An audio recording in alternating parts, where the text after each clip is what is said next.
For a Hashi puzzle, if you see a 1 in the corner and you see another 1, you cannot connect them together because you would form an island.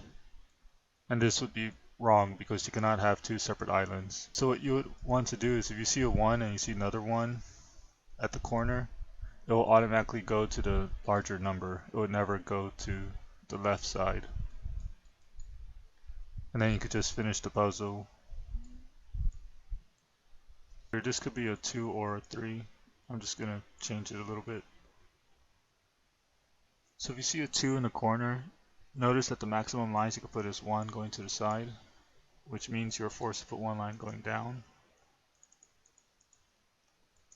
So you have one line to the side, one line to the bottom, or you could put two lines to the bottom. Either way, you have a minimum of one line going down. So if you see a 2 in the corner, and it's surrounded by 1 and some other larger number, like 2 or higher, you can safely put one line going down. And over here, you obviously cannot put two lines going up from one 2 to another 2 because that would be wrong. So you know you cannot force a 2 going up. That means the most you can have is either a 1 or a 0 going upward. And if you have 1 going up, you are forced to put one line in the other direction. You can only have two lines or one line.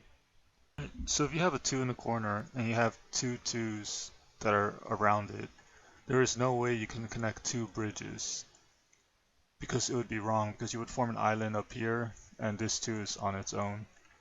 Think about it like this, if you force this to have two bridges, that would be wrong. If you force this side to have 0 bridges, that would be wrong. So the only thing you can do is put one line here and one line here.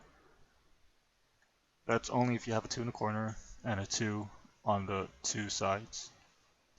Also, when you have a 2 on the edge and it's surrounded by two 2s, notice that you cannot put anything going upward and you cannot put anything else going downward. So this is the same as a corner where you can only put one on the side and one line to the other side.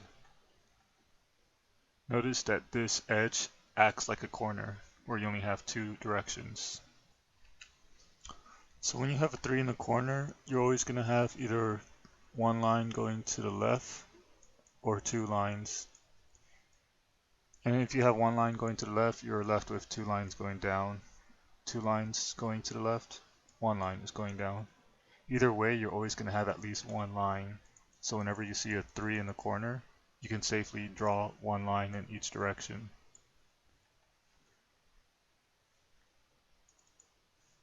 Same rule applies if you have a 3 on the edge and it cannot go up and it cannot go down, it can only go in two sides. It's the same thing as being in a corner as well. Alright, if you have a 4 in the corner, you can only put two lines in each direction because there's really nothing else you can do with the 4 if a 4 is in the corner. This is pretty much a given. Notice that this circle cannot go up and it cannot connect to anything to the right. It's basically like it's in a corner, so you could treat this as a corner.